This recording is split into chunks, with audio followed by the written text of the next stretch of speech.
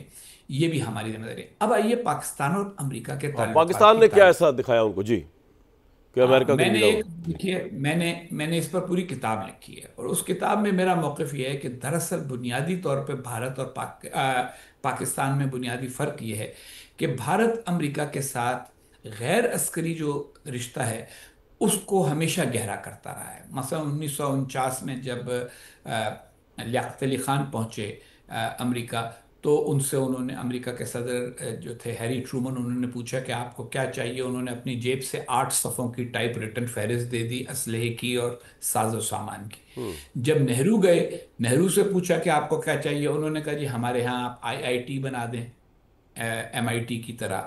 آپ ہمارے ایگریکلچر کو بہتر کر دیجئے، ہمارے سائنسدانوں کی تربیت کر دیجئے، اور ہمارے لوگوں کو امریکہ کی یونیورسٹیوں میں زیادہ جگہ دے دیجئے. دونوں کے اپنے اپنے فوائد ہیں. ہماری عسکری قوت بہت بڑھ گئی ہے، بہتر ہے.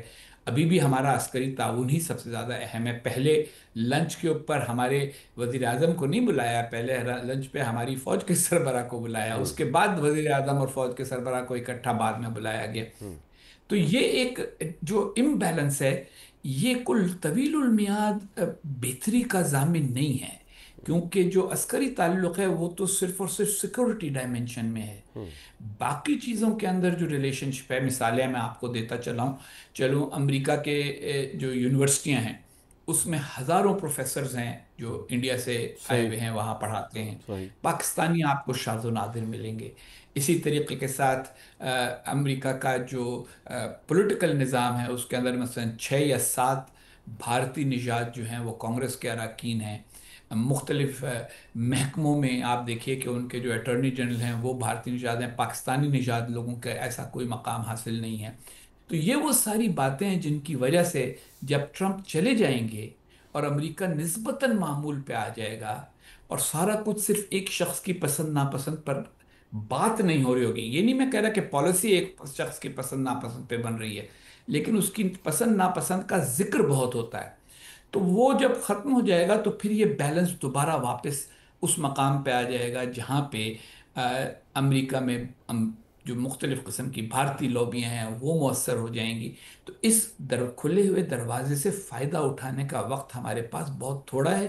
جتنا جلدی اٹھا لیں بہتر ہوگا. سر یہ بڑا زبردست آپ نے انالیسس کر دیا. یہ جو کھلا دروازہ ہوا ہے پاکستان کے ساتھ، تو اس میں ٹرمپ کو پاکستان میں کیا نظر آیا، یا پاکستان نے ایسا کیا اس کو بتایا کہ جس کی وجہ سے ٹرمپ انٹرسٹڈ ہو گیا اور اس نے دروازہ کھول دیا ہمارے لیے؟ میرا یہ خیال ہے کہ ٹرمپ کی پاکستان میں دلچسپی کی 3 4 وجوہات ہیں. جی. پہلی بات تو یہ کہ وہ کامیابی کو پسند کرنے والی شخصیت ہیں.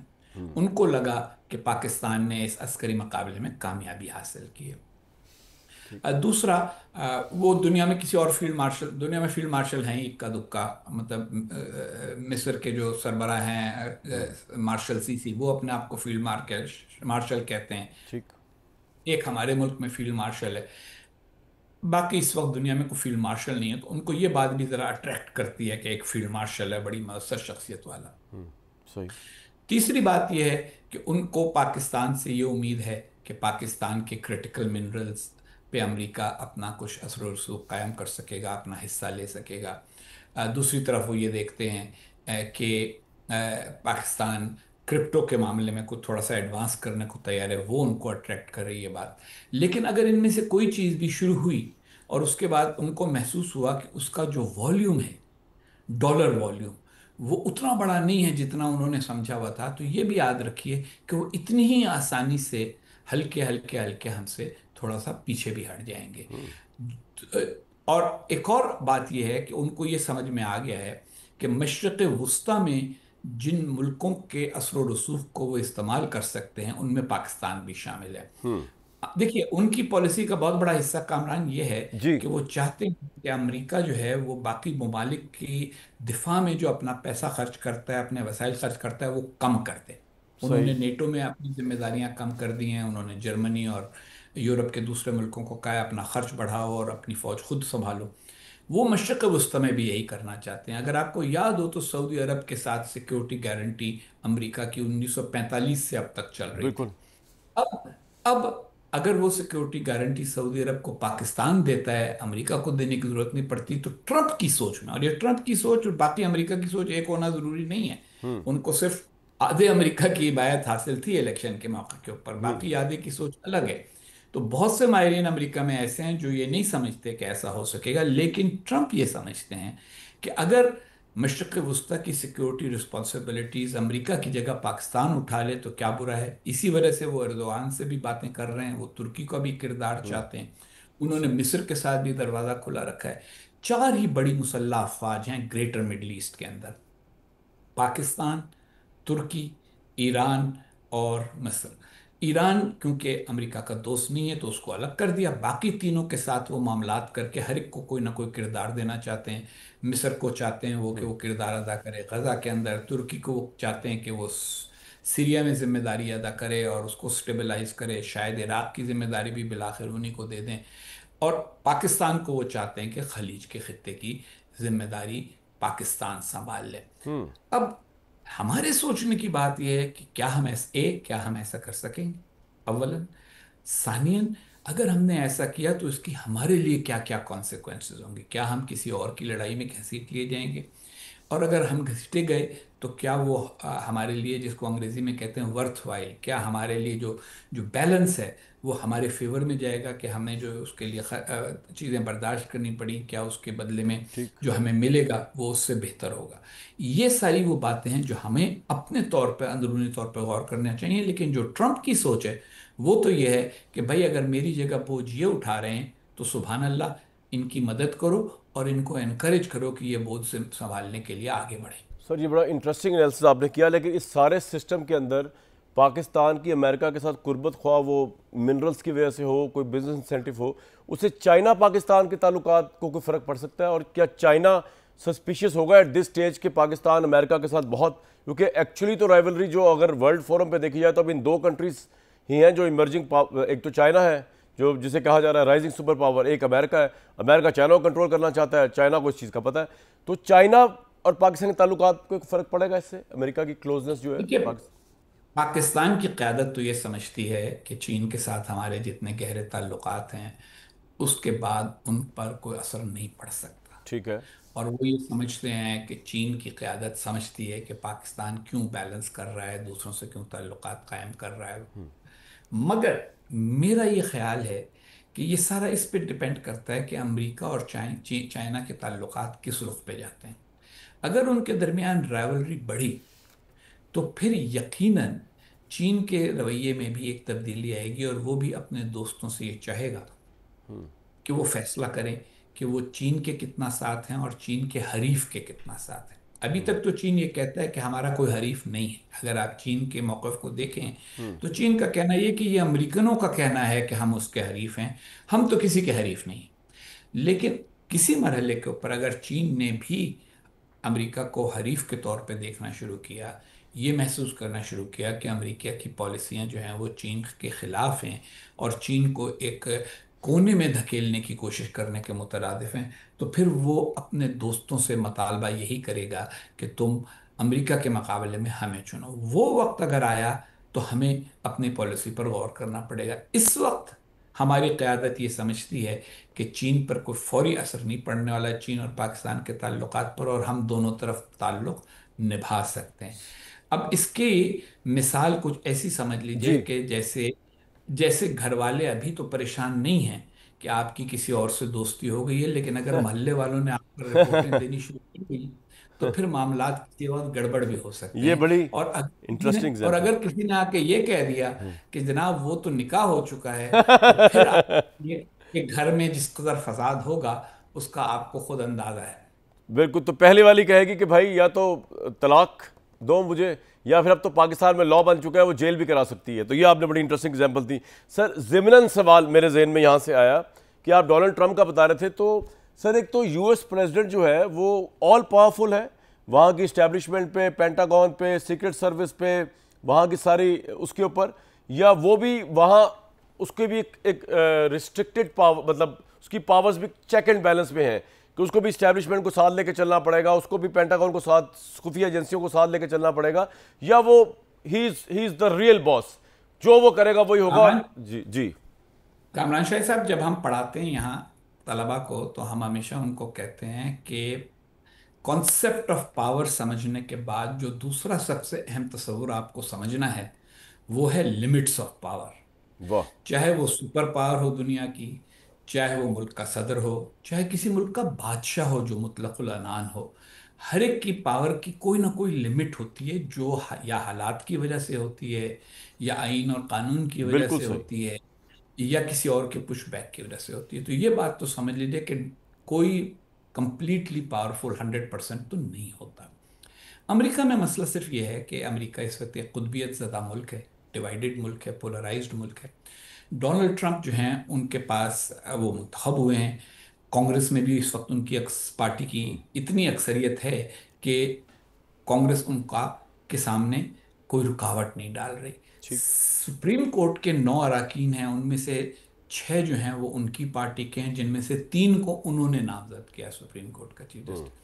تو اس لیے اس وقت جو حالت، اچھا جو یہ بڑے بڑے، جب سے یہ سوشل میڈیا زیادہ طاقتور ہوا ہے تو یہ چند ارب پتی جو ہیں ان کی سے بہت بڑھ گئی ہے۔ ایلون مسک صاحب جو ہے ٹویٹر کو اون کرتے ہیں، زکربرگ صاحب جو ہیں وہ فیس بک کو اون کرتے ہیں۔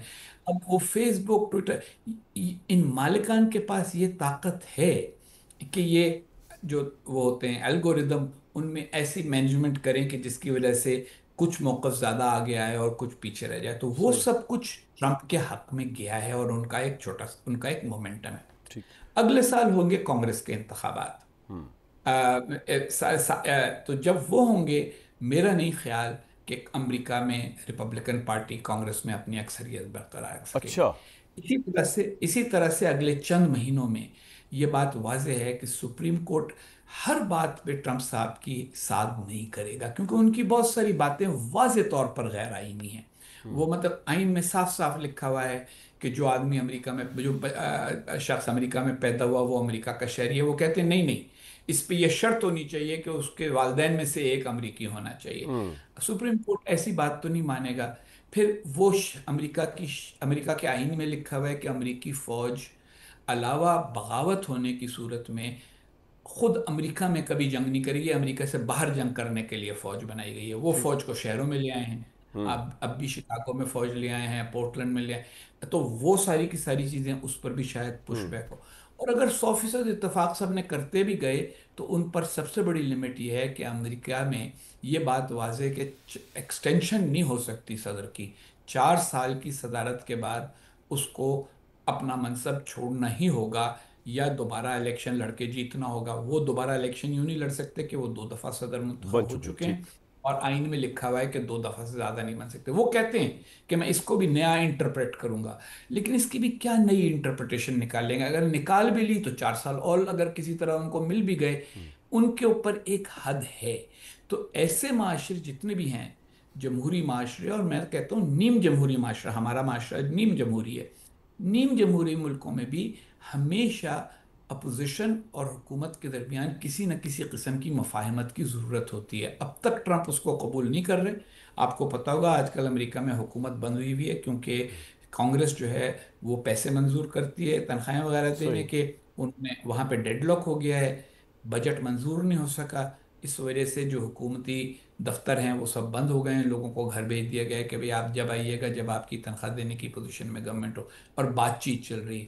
تو اسی طریقے سے کچھ چیزوں پہ کمپرومائز ہوگا، کچھ چیزوں پہ ٹرمپ اڑے رہیں گے، ٹھیک، لیکن 100% پاور نہ ٹرمپ کی ہو سکتی ہے نہ کسی نہ اور کسی اور کی امریکی ہو صدر سکتی ہے۔ کی۔ حقانی صاحب، یہ جو ریسنٹ تھریٹس دیے ہیں انڈیا کے ایئر چیف نے، انڈیا کے آرمی چیف نے، کہ انہوں نے کہا کہ وہ جنگ کی تیاری کرتے ہوئے نظر آ رہے ہیں، آپ کو لگتا ہے کہ جتنا آپ نے سمجھا انڈیا کو یا نریندر مودی کو، وہ بدلے کے چکر میں یا اپنی لاس پرائڈ کے چکر میں اٹیک کر سکتے ہیں؟ اور اگر وہ اٹیک کرتے ہیں تو امریکہ کا ریئیکشن اس پہ کیا ہوگا؟ کیونکہ امریکہ نے لاسٹ ٹائم اس پہ سیز فائر کروایا تھا اور امریکہ کے تعلقات بہت اچھے ہیں پاکستان کے ساتھ، کیا وہ ڈیٹرنس نہیں ہو سکتی نا انڈیا کے اوپر، یا ہو سکتی ہے؟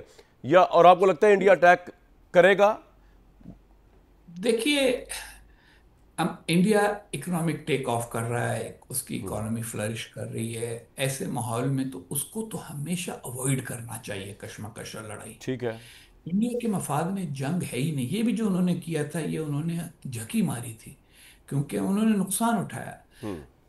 جو معاشی ترقی کرنے کے اندر سرگرم ہو ملک، اس کو جنگ وارہ نہیں کھاتی۔ تو یہ جو ساری باتیں یہ دراصل میں بھارت کی اندرونی سیاست کے تقاضے ہیں۔ مسئلہ یہ ہے کہ مودی صاحب نے اپنی میجورٹی جو ہے وہ اس طرح بنائی ہے کہ انہوں نے ایک پوزیشننگ کریٹ کی کہ جی میری 56 انچ کی چھاتی ہے، میں بہت بڑا، مطلب یہ کہ بڑا سورما ہوں، پھر یہ کہ میں ہندوتو کا وکیل ہوں، وغیرہ وغیرہ۔ اچھا، اس میں دیکھیے انہوں نے پھر اس کے بعد پاکستان کو ایک ٹارگٹ بنا لیا، چین کو تو بنا نہیں سکتے۔ جب چین کے ساتھ جھڑپ ہوئی تو اس کے بعد انہوں نے اس طرح کی باتیں نہیں کی تھی کہ ہم گھر میں گھس کے ماریں گے وغیرہ۔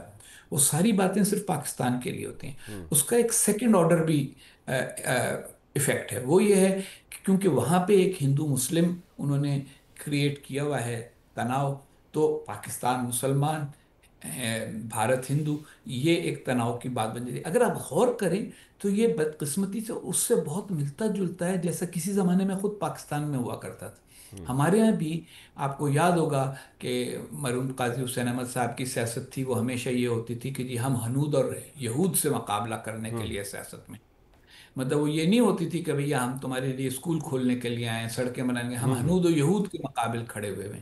جی، تو اس اب اگر کبھی الیکشن جیت گئے ہوتے تو آپ سوچیں ذرا کہ کیا بنتا۔ تو وہی وہاں بن رہا ہے کہ انہوں نے اپنی سیاست کو تناؤ کا یعنی مرہون منت بنا دیا ہے۔ اس میں پھر یہ بیان بازی ہوتی ہے۔ اچھا، اب انڈیا اور پاکستان کی دونوں کی نفسیات ملتی جلتی ہے، کیونکہ آخر 1947 تک ایک ملک تھا، اور جب الگ الگ حکومتیں بھی رہی ہیں تاریخ میں تب بھی خطہ ایک ہے، بہت سارے لوگ ملتے جلتے ہیں ایک دوسرے کے ساتھ۔ اگر ہمارے یہاں مسلمان جٹ ہیں تو ان کے یہاں ہندو جٹ ہیں، ہمارے یہاں مسلمان گجر ہیں تو ان کے یہاں ہندو گجر ہیں۔ تو ایسا بھی نہیں ہے کہ کمپلیٹلی بالکل ہی الگ لوگ ہوں۔ تو وہ نفسیات یہ ہے کہ ہمارے ہاں جس کو بڑک کہتے ہیں وہ بڑی اہم چیز ہوتی ہے۔ ٹھیک۔ مطلب کامران شاید بھی اگر یہ کہے کہ جی میں تو بڑا معصوم آدمی ہوں، بڑا بڑا، تو لوگ کہیں خواہ خواہ میسنا بن رہا ہے۔ کوئی مطلب یہ کہ انکسار جو ہے اس کو ہمارے یہاں کمزوری سمجھا جاتا ہے۔ صحیح۔ تو وہاں پہ بھی اب یہی ہو رہا ہے کہ جناب ہم یوں کر دیں گے، وہ کر دیں گے۔ اچھا، باقی دنیا اس کو کس طرح دیکھتی ہے یہ بھی سمجھ لیں آپ۔ باقی دنیا اس کو اس طرح دیکھ رہی ہے، اگر آپ غور کریں۔ دیکھیے، پہلگام کا واقعہ ہوا، کسی ملک نے پاکستان کا نام لے کر کنڈیم نہیں کیا، ٹھیک۔ کیونکہ تحقیق مکمل نہیں ہوئی۔ جن لوگوں نے اور واقعہ نام پہلے کیا لے ان دیا کو پاکستان کا، انڈیا ان نے۔ کو پکڑا نہیں گیا، نام پہلے لے دیا۔ اب تاریخی حوالہ غلط نہیں تھا، پاکستان سے بہت سارے لوگ بہت ساری چیزوں میں شریک رہے ہیں ماضی کے اندر، یہ ایک حقیقت ہے چاہے ہم ماننا چاہیں یا نہ چاہیں۔ لیکن دنیا کا اصول یہ ہے کہ جب کچھ ہوتا ہے واقعہ یا کچھ جرم ہوتا ہے تو اس جرم کا ثبوت الگ سے دینا ہوتا ہے۔ یہ نہیں کہا جا سکتا کہ کیونکہ فلانا ماضی میں اس نے یہ کیا اس ٹھیک۔ وجہ سے اسی پر الزام ڈلے گا۔ بہت سارے لوگ جو لشکر طیبہ کے تھے، جیسے محمد کے تھے، تتر بتر ہو چکے ہیں، بہت سے لوگ بوڑھے ہو چکے ہیں، کیا وہ ابھی بھی وہی سارا کچھ کر رہے ہیں جو پہلے کیا کرتے تھے؟ یہ بات دنیا کے لیے آسان نہیں تھی قبول کرنا۔ تو اس لیے ان سے یہ غلطی ہوئی کہ انہوں نے فوراً پاکستان کا نام لے دیا، اور آپ کو انہوں نے لگتا ہے اب الزام، دوبارہ غلطی نہیں کریں گے فوری طور ممکن پہ؟ ہے کر جائیں، اچھا۔ ممکن ہے کر جائیں، کیونکہ وہ غلطی بھی سیاسی تھی اب بھی تو سیاسی حقانی صاحب غلطی میرا ہوگی. سوال یہ ہے نا کہ پھر امریکہ کا ریئیکشن کیا ہوگا؟ امریکہ نیوٹرل رہے گا یا ہاں، وہ؟ امریکہ کا ریئیکشن پچھلی بار تو یہ تھا، اگر آپ کو یاد ہو جی تو اوریجنلی تو ڈونلڈ ٹرمپ صاحب نے کہا تھا جی both are big boys they will decide it among themselves, یاد ہے جی شروع بالکل، میں انہوں شروع نے میں کہا یہ تھا کہا تھا، ہم جی نے بھی. بالکل. جب ان کو چوتھے پانچویں دن یہ لگا کہ یہ کشمکش تو آگے بڑھ کے ممکن ہے کہ یہ نیوکلیئر تھریش ہولڈ کراس کر جائے، حالات زیادہ شدید ہو سکتے ہیں، تب مارکو روبیو صاحب نے کردار ادا کیا تھوڑا بہت، مگر سعودی عرب کا، متحدہ عرب امارات کا، ہمارے ان بھائیوں کا زیادہ کردار تھا.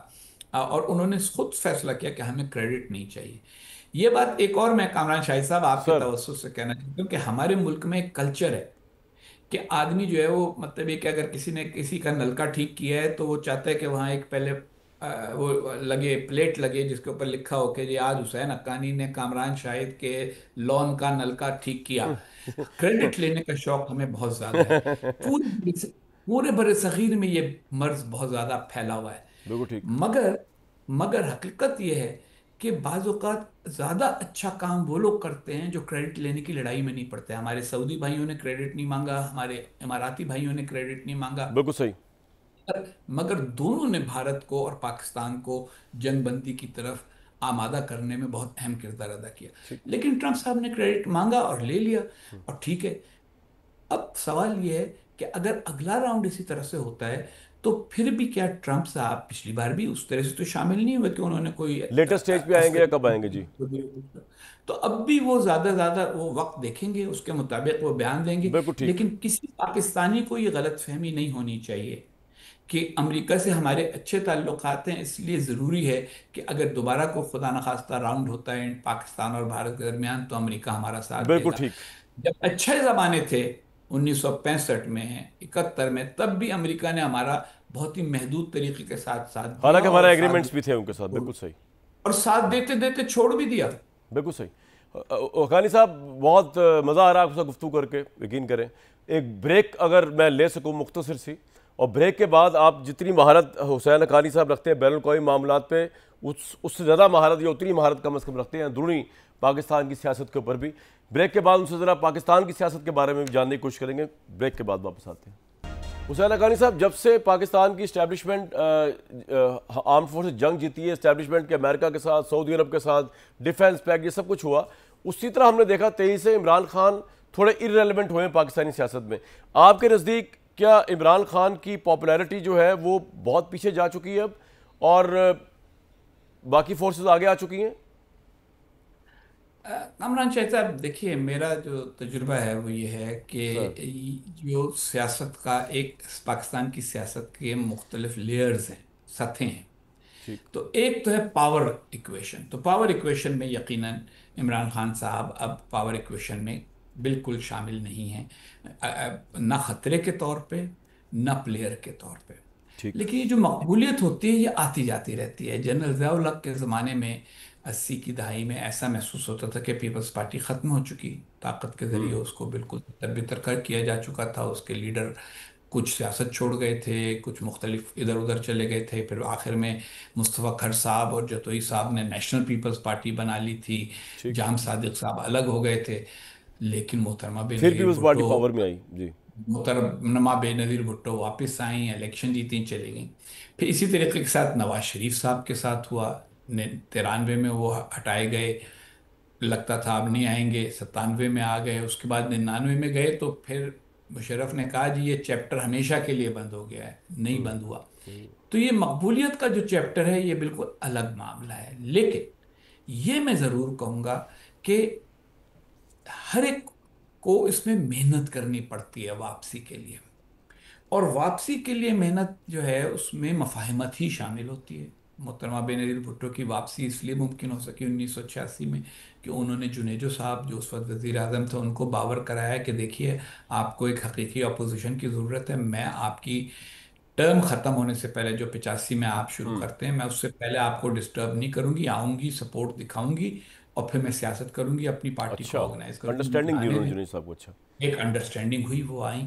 اسی طریقے کے ساتھ جب مشرف صاحب کے ساتھ وہ واپسی کا راستہ ہموار ہوا 2007 2008 میں، آپ کو یاد ہوگا وہ بھی انڈرسٹینڈنگ کے ساتھ ٹھیک. ہوا. ٹھیک. جہاں مجھے عمران خان صاحب کے لیے مشکلات زیادہ نظر آتی ہیں وہ ان کے مزاج کی وجہ سے نظر آتی ہیں، کیونکہ ان کے مزاج میں مفاہمت ایک گالی ہے۔ اور آپ ان کے جو سپورٹرز ہیں ان کو بھی دیکھ لیں، وہ بھی یہ سمجھتے ہیں جب ان سے یہ کہا جائے کہ دیکھو بھائی، صرف اپنے آدمی کی تعریف نہ کرو جمہوریت کی لڑائی میں، اس سے پہلے بھی جمہوریت کی لڑائی موجود تھی، اس کے بعد بھی جمہوریت کی لڑائی رہے گی، سارا کھیل، ساری زندگی، ساری دنیا ایک فرد کے گرد نہیں گھوم سکتی۔ وہ الٹا ہم ہی کو گالیاں دینے لگتے ہیں اس بات کے اوپر کہ جناب آپ جو ہیں وہ اگر ہمارے لیڈر کو نہیں مانتے تو بس پھر آپ کا ککھ نہ رہے۔ تو ایسی کیفیت کے اندر مفاہمت نہ ہونے کی صورت میں، مختلف لوگوں کو اتحادی نہ بنانے کی صورت میں، وہ راستہ کیسے ہموار ہوگا جس پر چل کر وہ دوبارہ لیکن اقتدار حقانی کے صاحب، ان کی پارٹی کہتی ہے کہ یہ عمران خان کا یو ایس پی ہے کہ وہ نواز شریف صاحب کی طرح، بے نظیر صاحبہ کی طرح کمپرومائز نہیں کیا۔ اسٹیبلشمنٹ کہتی ہے ہم نے تو کوئی ڈیل آفر ہی نہیں کی۔ آپ کس طرح دیکھتے ہیں؟ کیا عمران کا مائنڈ جو اس سے پہلے اتنے یو ٹرنز لے چکا، اس پہ یو ٹرن کبھی لے گا کہ مفاہمت کر لیں، یا آپ کو لگتا ہے کہ ان کی پرسنالٹی ایسی ہے کہ وہ ڈٹے رہیں گے؟ انہوں نے اپنے لیے خود ایک ڈیلیما کریٹ کر لیا، ایک مشکل کریٹ کر لی ہے۔ جب آپ یہ کہتے ہیں کہ کسی کی یو ایس پی یہ ہے کہ وہ کمپرومائز نہیں کرتا، تو جس لمحے اس نے کمپرومائز کیا وہ اپنی یو ایس پی کھو گیا۔ بالکل صحیح، ٹھیک ہے نا؟ صحیح۔ جب یو ایس پی کھوئے گا تو آپ دیکھیں گے کہ سپورٹ کا گراف نیچے گرے گا، کیونکہ وہ جو لوگ ان سے، ان کی اکڑ کی وجہ سے محبت کرتے ہیں، وہ اکڑ کے جانے کے بعد کیسے محبت کریں بالکل گے؟ صحیح۔ تو اس لیے انہوں نے اپنے لیے ایک پرابلم کریٹ کر لیا ہے۔ واپسی کا راستہ مفاہمت کے بغیر نہیں کھلتا، اور مفاہمت کی صورت میں وہ اپنا یو ایس پی کھو بیٹھتے ہیں۔ اگر انہوں نے اپنی سیاست کو دوسری طرح سے ڈیفائن کیا ہوتا، اور ٹھیک ہے یو ٹرنز ہوتے ہیں سیاست میں، لوگوں کا موقف بدلتا ہے، لیکن سب سے اہم بات یہ ہوتی ہے کہ تعلق لوگوں کے ساتھ قائم رہے۔ انہوں نے ہمیشہ جہاں گڑبڑ کی ہے موقف بدلا ہے، رویہ کبھی نہیں بدلا۔ رویہ ان کا ہمیشہ سے ایک نسبتاً بدتمیز، رف، جس کو ناپسند کرتے ہیں، جس سے نہیں بنتی اس کے بارے میں سخت بات عمران کہنا، خان اس کے، نارسسٹ ہے آپ کے نزدیک؟ بہت زیادہ ہائی کیٹیگری کے؟ جی بالکل۔ ان کی طبیعت، جیسے میں ٹرمپ صاحب پہ تنقید کرتا ہوں اسی طرح ان پہ بھی کرتا ہوں، اسی طرح سے میں ہنگری کے وکٹر اوربان صاحب پہ تنقید کرتا ہوں۔ یہ سارے کے سارے وہ لوگ ہیں کہ جو تمام سیاست، تمام سیاسی نظریات کو اپنی ذات کے گرد گھماتے ہیں۔ دیکھیں میں ایک چھوٹی سی بات کہتا ہوں آپ سے۔ سر پیپلز پارٹی ایک سوشل ڈیموکریٹک پارٹی کے طور پہ بنی تھی۔ جی، پیپلز پارٹی کے آپ کسی نوجوان کارکن سے، جو ابھی نیا نیا کارکن بنا ہے، پچھلے چند مہینوں کے ہیں، چند سالوں میں، اس سے بھی پوچھیں تو اس کے پاس کچھ جملے ہوں گے کہنے کو: روٹی کپڑا مکان، ہم یہ کریں گے، وہ دیں گے، لوگوں کو ان کے حقوق دیں گے، صوبائی حقوق ہوں گے، یہ ہوگا وہ ہوگا۔ مسلم لیگ جو ہے، نواز شریف صاحب کا ہم شروع سے نعرہ تھا کہ اقتصادی ترقی، اقتصادی، ٹھیک، ہمیں جدید دور میں آنا ہے، ہمیں کوریا کے برابر آنا ہے، بالکل وغیرہ، وہ صحیح۔ ساری باتیں یاد ہوں گی۔ آپ چھوٹے تھے لیکن آپ کو یاد ہوگی، 88 صحیح، سے یہی باتیں بالکل کر صحیح، رہے ہیں۔ بالکل۔ عمران خان صاحب جو ہیں، ان کی پارٹی کسی موقف پر قائم نہیں ہے۔ ان کا ایک موقف تو کنسسٹنٹ ہے کہ جی میرے علاوہ سب چور ہیں، اور ان کے بہت سارے فالوورز بھی اسی وجہ سے ان کو پسند کرتے ہیں۔ وہ کہتے ہیں جی باقی سیاستدان سارے چور ہیں۔ فوج اور عمران خان اچھے تھے، لیکن فوج کا یہ والا جو قائد ہے، کیونکہ یہ عمران خان کو نہیں مانتے اس لیے یہ بھی اچھا نہیں صحیح۔ ہے۔ تو سارا گیم جو ہے تو وہ حقانی صاحب، فرد کے آپ کو عمر قید ہوتے ہوئے دیکھ رہے ہیں، اور آپ کو یہ لگتا نہیں کہ اسٹیبلشمنٹ کو رحم آ سکتا ہے کہ ڈیل کر لیں، فلیکسیبلٹی نہیں، دکھا دیں؟ دیکھیں جی، اسٹیبلشمنٹ کے سینے میں رحم کہاں ہوتا ہے؟ اچھا، مطلب یہ کہ اسٹیبلشمنٹ جو ہے وہ تو ہمیشہ حکومت ہی بے رحمی کے ساتھ کرتی ہے نا۔ رحم تو ان کو آپ جیسوں اور مجھ جیسوں پہ آتا ہے جو ان کے لیے کوئی خطرہ نہیں ہوتے۔ ٹھیک ہے۔ جو جو خطرہ ہوتا ہے اس کے لیے تو رحم نہیں ہو سکتا۔ ذوالفقار علی بھٹو خطرہ تھا، نہیں رہا۔ تو نواز شریف عمران خطرہ خان کیا تھا۔ ہوگا سر؟ وہ ان کا کیا کلائمیکس کیا دیکھتے ہیں آپ پھر؟ ان جیل؟ میرا خیال ہے کلائمیکس تو ان کا میرے خیال میں تو ہو چکا، مگر ممکن ہے ان کو ایک اور راؤنڈ بھی مل جائے۔ دیکھیے وہ مجھ سے بھی عمر میں بڑے ہیں، اور کافی بڑے ہیں، تو وہ تو مطلب یہ کہ کب تک وہ نوجوان لیڈر تو نہیں رہ سکیں گے 70 75 کی عمر کے اندر، 80 کی عمر میں، تو وہ ان کے مسائل تو ہوں گے۔ اور سر انہوں نے اب، جی، جی نواز شریف صاحب کا چیپٹر کلوز ہے آپ کے نزدیک؟ کوئی نہیں کوشچن ہے نہیں، بس یہ؟ دیکھیں میں تو یہ کئی بار لکھ چکا ہوں، اگر آپ میری کتابیں پڑھیں تو میں بار بار لکھتا ہوں کہ سیاست میں چیپٹر کسی کا کلوز نہیں ہوتا۔ بالکل ٹھیک۔ سیاست جو ہے وہ کوئی